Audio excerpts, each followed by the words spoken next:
7 লাখ টাকা ঋণ করে স্বামীকে প্রবাস পাঠানোর পর আমার স্বামী প্রবাসে যেয়ে আমাদের সাথে যোগাযোগ বন্ধ করে দেয়। ছোট্ট ১.৫ বছরের বাচ্চা নিয়ে বাবার বাড়িতে আশ্রয় পাইনি। পেটের ক্ষুধা লজ্জা মানে না। এক মুঠো ভাতের জন্য ২টা বাচ্চা নিয়ে ভিক্ষা করতে নেমে পড়ি। আমার ছোট্ট ৪ বছরের মেয়েটা একটা রুটির জন্য ওর পায়ে যেয়ে জড়িয়ে ধরে বলতো, আঙ্কেল আমাকে একটা রুটি দিবেন? আমার স্বামী নাজমুল হঠাৎ করে একদিন এসে বলে, নাজমা, বাংলাদেশে থেকে কিছুই করতে পারবো না। বাচ্চাদের ভবিষ্যৎ গড়তে হলে আমাকে দূর প্রবাসে যেতে হবে। আমার স্বামীর কথা শুনে আমি একটু থমকে রইলাম। তারপর বললাম, টাকা কোথায় পাবো? অটো চালিয়ে তুমি যে টাকা কামাই করো, কোনো রকম ডাল ভাত খেয়ে বাচ্চাদেরকে নিয়ে বেঁচে আছি। বিদেশ যেতে তো অনেক টাকা লাগে। আমাদের বাড়ি বসতের জায়গাটাই শুধু আছে। তখন আমার স্বামী বলল, একটা কাজ করি, এই বাড়ির জায়গাটা দেখিয়ে ৭-৮ লাখ টাকা লোন নেই, বিদেশ যেয়ে সব পরিশোধ করে দিব। আমার স্বামীর কথা শুনে আমি একটু নরম হয়ে যাই। সে তখন বলে, তোমার কোনো কিছুর অভাব হবে না, বাচ্চাদেরও কোনো কিছুর অভাব হবে না। এই বাড়ি তখন আর বাড়ি থাকবে না, এখানে একদম বিল্ডিং বাড়ি করে ফেলবো। বাচ্চাদের ভবিষ্যৎ হবে। আমার স্বামীর প্রতিটা কথায় বিশ্বাসের সঙ্গে আমার স্বপ্ন হয়ে দাঁড়িয়েছিল। দেশে থাকতেই আমার স্বামীর চরিত্র একটু খারাপ ছিল।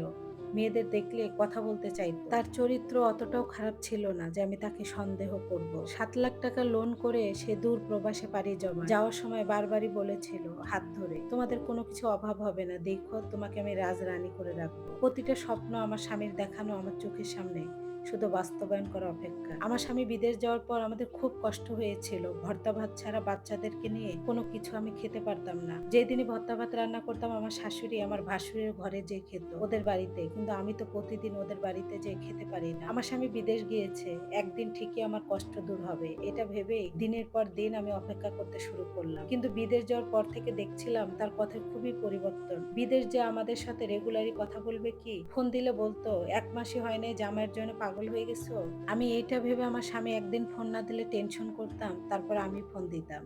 দূর প্রবাসে আছে, না জানি কোনো বিপদ হলো।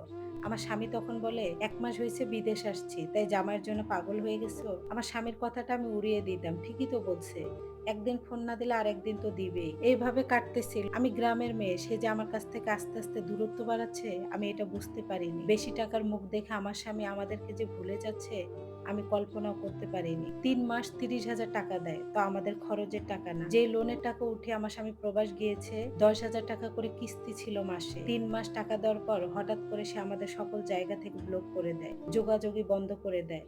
আমাদের গ্রামের অনেকে আমার স্বামীর আশেপাশে থাকতো, কিন্তু কোনোভাবেই আমার স্বামীর সঙ্গে আমি আর কথা বলতে পারিনি। বাচ্চাদেরকে মুখে খাবার তুলে দিতে পারতাম না, ঘরে চাল ডাল কিছুই থাকতো না। কয়েকদিন ভাসুরের ঘর থেকে চেয়ে চেয়ে এনে খাওয়াতাম। তারপর আমার যা বললো, তোমাকে কি রোজ রোজই আমরা ভাত দিব? চাইলে আমাদের এত বেশি হয় নাই। আর তোমার পোলাপান যে খাবার খায়, 4 বছরের বাচ্চা আর একটা 1.5 বছরের, ওরা যে কত খাবার খায় আমার যা আমাকে আঙ্গুল দিয়ে বুঝিয়ে দিচ্ছিল। পেটে ক্ষুধা রেখে শুধু মুখে হাসি নিয়ে হাঁটতাম আর ভাবতাম আমার স্বামী ফোন দিবে, কিস্তিওয়ালার টাকাও আমি দিতে পারবো। কিস্তিওয়ালা এসে বাড়িতে বসে থাকতো। আমার ভাসুরকে যে বলতাম, ভাই কিস্তিটা দিয়ে দেন না, আমার ভাসুর বলতো, তোমার জন্য কি টাকা আমি বানায় রাখছি?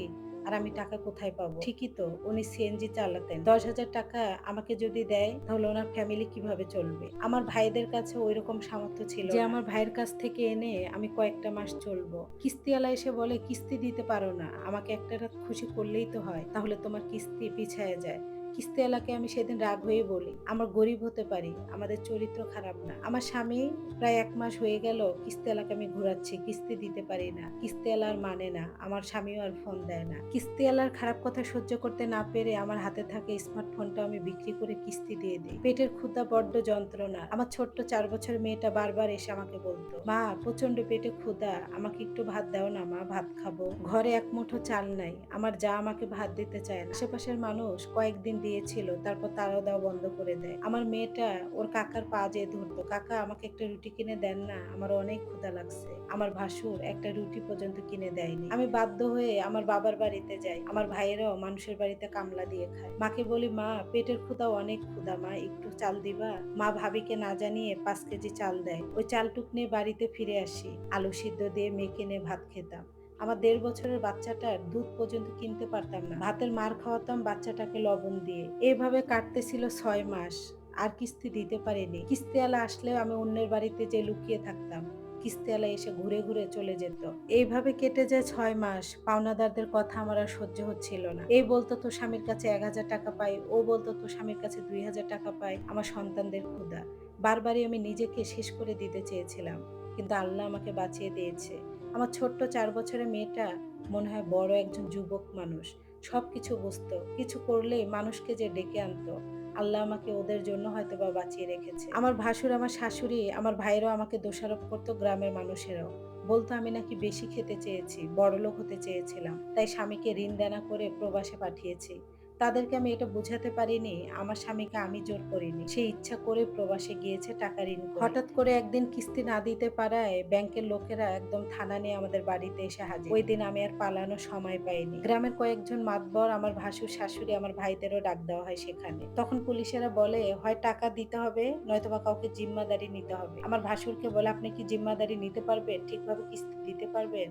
আমার ভাসুর বলে আমার সংসার নিয়ে আমি বাঁচি না, আমি অন্য কারো ঝামেলা নিতে পারবো না। আমার শাশুড়ি তখন বলে যা হয়েছে উচিত হয়েছে, বেশি খাইতে চাইছিল, এজন্য এরকম হয়েছে। আমার ভাইয়েরাও এ দায়ভার নিতে রাজি না। আর আমি এই মুহূর্তে টাকা কোথায় পাবো? তখন আমি বলি নিরুপায় হয়ে মানুষের অপমান, ধিক্কার আর নিতে পারছিলাম না। আচ্ছা আপনারা বাড়ির জায়গাটাই নিয়ে নেন। ব্যাংক বাড়ির জায়গাটা নিয়ে নেয়, বিক্রি করে তারা টাকা নেবে। আর ওই দিন আমাকে বাড়ি থেকে বের করে দেওয়া হয়। আমার স্বামী আমাকে সুখে রাখতে চেয়েছিল, তাজমহল বানিয়ে দিতে চেয়েছিল। এখন সর্বশিষ্ট টিনের ঘরটাও আমার মাথার উপর থেকে চলে গেল। আমার স্বামীর সাথে অনেকবার যোগাযোগ করতে চাইলেও করতে পারি, সে নাকি ওখানে নারী নিয়ে মজা মাস্তিতে আছে। আমার মার সাথে কোনো উপায় না পেয়ে আমার বাবার বাড়িতে আসি। ২ দিন পর আমার ভাই আর আমার ভাইয়ের বউ সামনাসামনি বলে তোকে আমরা বসিয়ে খাওয়াতে পারবো না, আমাদের বাড়ি থেকে কোথায় যাবে যা। ওদের এমন কথা শুনে আমি ওই বাড়ি থেকে চলে যাইনি, আশেপাশে বাড়িতে যেয়ে কাজ খুঁজতাম। আমাকে একটা কেউ কাজ দেন না। আমার ছোট ছোট বাচ্চা, আমাকে কেউ কাজ দিতে চাইতো না। আমার মা আমার টেনশনে অসুস্থ হয়ে পড়ে। আমার ভাই বলে তোমার মাইয়াকে সরাও, নাইলে তোমার খাবারও বন্ধ। খাওন কি হাওয়ায় হয়ে উড়ে আসে। আপন ভাইয়ের মুখে এমন কথা, প্রতিটা কথা যেন আমাকে বুকের মধ্যে ছুঁচ দিয়ে গেঁথে দিচ্ছিল। আমি থাকলে আমার মাকে বের করে দিবে। আমি তো চাই না আমার মা বৃদ্ধ বয়সে আমার মতো কষ্ট করুক। মার কাছ থেকে আমি ওই দিন ২ বাচ্চাকে নিয়ে জানি না কোথায় যাব, তবে বাড়ি থেকে বের হয়েছিলাম। মা ৫০০ টাকা দিয়েছিল। ৫০০ টাকা দিয়ে ঢাকায় আসি আমি। কাউকে চিনি না, নতুন শহর, গ্রামে বড় হয়েছে আমি। ফ্লাইওভারে জায়গা নিলাম, যেখান দিয়ে মানুষ উঠানামা করে। ওখানে ২ বাচ্চাকে নিয়ে ভিক্ষা করতে শুরু করলাম। এই লাইভ স্টোরিটা দ্বিতীয় পর্বের জন্য অপেক্ষা করুন। ধন্যবাদ সবাইকে।